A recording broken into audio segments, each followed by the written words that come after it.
চোখে না দেখেও যা বিশ্বাস করি, আল্লাহর অস্তিত্ব নিয়ে এক অভিনব চিন্তা। বস্তুবাদী বিশ্বের পক্ষ থেকে বর্তমান যুগে ধর্মের বিরুদ্ধে উত্থাপিত আপত্তিগুলির মধ্যে আল্লাহর অস্তিত্ব সম্পর্কিত আপত্তিগুলি সবচেয়ে বড়।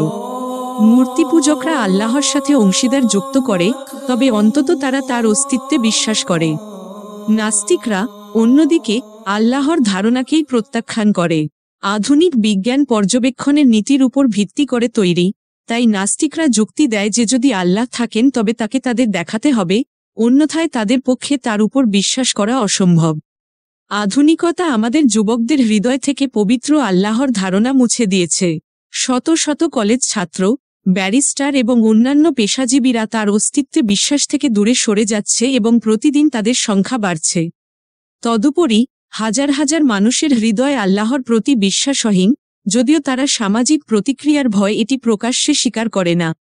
সুতরাং আমি দীর্ঘদিন ধরে সিদ্ধান্ত নিয়েছি যে যদি আল্লাহ আমাকে সুযোগ দেন, আমি এই বিষয়ে একটি সংক্ষিপ্ত প্রবন্ধ লিখব এবং প্রকাশ করব, এই আশায় যে কিছু সৌভাগ্যবান আত্মা এর থেকে উপকৃত হতে পারে। নাস্তিকরা প্রধানত যুক্তি দেয় যে তারা আল্লাহ বিশ্বাস করবে যদি তারা তাকে দেখতে পায়। আমি এই যুক্তি অনেকবার শুনেছি এবং এটি সবসময় আমাকে অবাক করে, কারণ মানুষ বিভিন্ন ধরনের শারীরিক বৈশিষ্ট্যগুলি বিভিন্ন ইন্দ্রিয়ের মাধ্যমে উপলব্ধি করে। উদাহরণস্বরূপ, কিছু বৈশিষ্ট্য দৃষ্টির মাধ্যমে, কিছু স্পর্শ, গন্ধ, শব্দ বা স্বাদের মাধ্যমে অনুভূত হয়। উদাহরণস্বরূপ, রং দৃষ্টির মাধ্যমে স্বীকৃত হয়, গন্ধ, স্পর্শ বা স্বাদের মাধ্যমে নয়।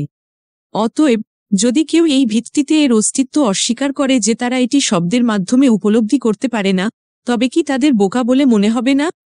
অনুরূপভাবে, শব্দ নিজেই শ্রবণ দ্বারা উপলব্ধি করা হয়। আবারও, যদি কেউ দাবি করে যে তারা কেবল তখনই বিশ্বাস করবে যে কেউ কথা বলতে পারে যখন তারা তাদের কণ্ঠস্বর দেখেছে, তবে কি এটি অজ্ঞতা নয়? তদ্রূপ, সুগন্ধি গন্ধের মাধ্যমে পরিচিত হয়, তবুও যদি কেউ দাবি করে যে তারা কেবল তখনই গোলাপের সুগন্ধের সত্যতা গ্রহণ করবে যদি তারা এটি স্বাদ নিতে পারে, তবে কি এমন ব্যক্তিকে পণ্ডিত এবং বুদ্ধিমান বলে বিবেচনা করা যেতে পারে? এর বিপরীতে, মিষ্টি, টক, তেতো, নোনতা ইত্যাদি স্বাদের মাধ্যমে জানা যায় এবং কখনোই গন্ধের মাধ্যমে স্বীকৃত হতে পারে না। এমন নয় যে যা দেখা যায় না তা অবিশ্বাস করতে হবে আর যা চোখে দেখা যায় শুধু তাই বিশ্বাস করতে হবে। তাহলে তো গোলাপের সুগন্ধ, লেবুর টক স্বাদ, মধুর মিষ্টি, এলোর তিক্ততা, লোহার কঠিনতা আর মানুষের কণ্ঠস্বরের মাধুর্য, এসবই অস্বীকার করতে হয়। এগুলো তো চোখে দেখা যায় না, অনুভব করা যায় গন্ধ, স্বাদ, স্পর্শ আর শ্রবণেন্দ্রিয় দিয়ে। তাই ঈশ্বরকে চোখে দেখতে হবে তবেই বিশ্বাস করা যাবে, এমন কথা বলা ভুল। যারা এমন কথা বলে তারা কি গোলাপের সুগন্ধ বা মধুর মিষ্টি স্বাদ চোখে দেখে? তা যদি না হয় তবে ঈশ্বরকে বিশ্বাস করার জন্য চোখে দেখার কথা বলছে কেন? আবার মানুষের শরীরের অনেক অংশই আমরা না দেখেই বিশ্বাস করি, মানতে বাধ্য হই। লোকে কি হৃৎপিণ্ড, যকৃত, মস্তিষ্ক, অন্ত্র, ফুসফুস, প্লীহা এসব দেখার পর বিশ্বাস করে, নাকি অন্যভাবে জানে? কেউ যদি এসব অঙ্গ বের করে দেখতে চায় তাহলে দেখার আগেই মারা যাবে। এতক্ষণ আমি এমন জিনিসের উদাহরণ দিলাম যেগুলো 5টি ইন্দ্রিয়ের কোনো একটি দিয়ে বোঝা যায়। এবার এমন কিছুর কথা বলি যা 5 ইন্দ্রিয় দিয়ে সরাসরি বোঝা যায় না, অন্য উপায়ে জানা যায়। যেমন মন, বুদ্ধি, স্মৃতি, এগুলোর অস্তিত্ব সবাই মানে, কেউ অস্বীকার করে না। কিন্তু কেউ কি কখনো বুদ্ধিকে দেখেছে, শুনেছে, আস্বাদ করেছে, গন্ধ পেয়েছে? তাহলে কিভাবে বুদ্ধির অস্তিত্ব জানা গেল? স্মৃতিকেই বা কিভাবে চেনা গেল? শক্তিও তাই, সবার মধ্যেই কিছু না কিছু শক্তি আছে, কেউ বেশি শক্তিশালী, কেউ কম। কিন্তু কেউ কি কখনো শক্তিকে দেখেছে, শুনেছে, শুকেছে, স্পর্শ করেছে, স্বাদ নিয়েছে? তবু শক্তির অস্তিত্ব কিভাবে প্রমাণিত হলো?